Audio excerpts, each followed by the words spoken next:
Hello everyone, आप सभी का फिर से इस नए वीडियो पर स्वागत है। जैसे कि आप सभी को मालूम है कि रविवार का दिन फिर से वापस आ चुका है और हर बार की तरह संडे के शाम को मैं भी संडे कमेंट स्पेशल वीडियो लेकर के आ चुका हूं। इस बार भी बहुत सारे question comment Sunday special video के लिए पूछे गए हैं, तो इस सप्ताह के पहले क्वेश्चन कमेंट की ओर चले।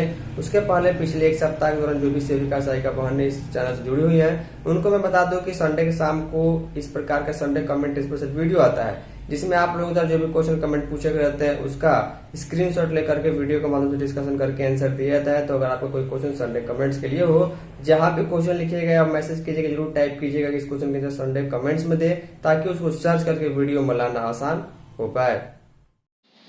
तो finally Sunday comments special video के लिए इस सप्ताह का पहला क्वेश्चन कमेंट जो आया है, लिखते हैं कि सक्सेसफुल ई-केवाईसी होने पर भी फिर से ई-केवाईसी करने के लिए आ रहा है। संडे कमेंट में बताएं नवादा डिस्ट्रिक्ट से। यानी इनका कमेंट ये है, क्वेश्चन ये है कि एक बार अगर ई-केवाईसी हो जाता है तो फिर से ई-केवाईसी करने का ऑप्शन आता है। ऐसा बिल्कुल नहीं है। अगर आप लाभार्थी जिसके माता या पिता के आधार नंबर से रजिस्टर्ड है बच्चा, या अगर गर्भवती महिला तो या धात्री महिला तो वो उनका ही आधार होता है, महिला का ही आधार नंबर डाल करके OTP से वेरीफाई करके अगर आप ई-केवाईसी सक्सेसफुली कंप्लीट कर देते हैं तो उसके बाद कभी भी ई-केवाईसी आपसे नहीं मांगेगा। उनके प्रोफाइल में भी ई-केवाईसी में डबल टिक लगा रहता है।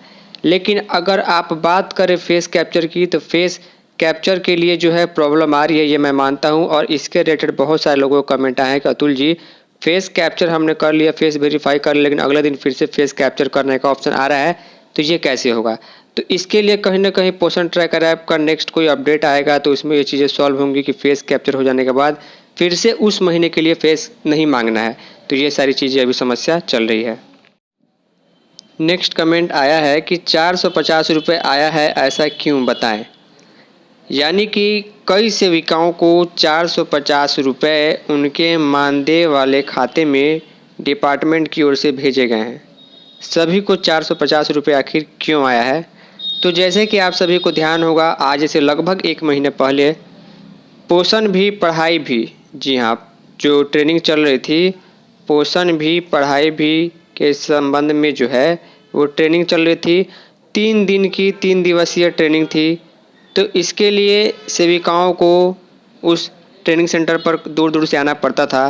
तो एक दिन के लिए 150 रुपये भाड़ा के हिसाब से जो है 450 रुपये जो है वो अकाउंट में आपके भेजे गए हैं। ये 450 रुपये उन्हीं सेविकाओं को गए होंगे जिनका फ़ोटो मोबाइल से लिया गया होगा LS के द्वारा, या फिर ट्रेनिंग देने वाले लोगों के द्वारा हाजिरी बनी होगी, उनका पूरा डेटा उन्होंने ऑनलाइन भरा होगा, तब जाके 450 रुपये भाड़ा का ये दिया गया है। नेक्स्ट कमेंट काफ़ी यूनिक है, लिखते हैं कि अतुल जी संडे कमेंट में बताइए, जैसे कि आज नीतीश कुमार ने जीविका का मानदेय दोगुना कर दिया है, क्या आंगनवाड़ी का भी मानदेय बढ़ने की कोई उम्मीद है? देखिए, जीविका दीदी का जो भी मानदेय बढ़ा है या फिर उनका इंटरेस्ट रेट अब कम लगेगा, ज़्यादा पैसा भी मिलेगा लोन के लिए, इसके पहले किसी भी प्रकार की कोई सूचना और कोई उम्मीद नहीं थी कि सरकार ऐसा कदम लेगी कि जीविका का मानदेय बढ़ जाएगा। या फिर जो आप लोगों ने आज सुबह के वीडियो में देखा कि 400 रुपये जो वृद्धा पेंशन, दिव्यांगजनों का पेंशन या फिर विधवा पेंशन मिलता था, उसमें सीधे लगभग जो है 2.4 गुना बढ़ोतरी करने के साथ साथ 1100 रुपये प्रति महीने मिलेंगे। इसकी भी कोई भूतपूर्व सूचना नहीं थी, नहीं इसके लिए कोई हड़ताल हुआ था, नहीं इसके लिए कोई हंगामा हुआ था, लेकिन फिर भी सरकार ने ये किया है। कुल मिलाकर कहने का मतलब ये है कि अगर आप सरकार से अपनी मांगों के लिए लड़ाई करेंगे, उसके लिए हड़ताल आंदोलन करेंगे, तो कहीं ना कहीं उसको पूरा होने में देरी होगी और परेशानी होगी, क्योंकि अचानक से जीविका दीदी का मानदेय दोगुना कर दिया गया। ऐसा कोई सूचना नहीं था पहले से कि ऐसा कुछ होगा, लेकिन ये किया गया है। तो क्या आंगनवाड़ी वर्कर्स के लिए ऐसा भी कुछ नीतीश कुमार जी के द्वारा, जो मुख्यमंत्री के द्वारा किया जाएगा, नहीं किया जाएगा?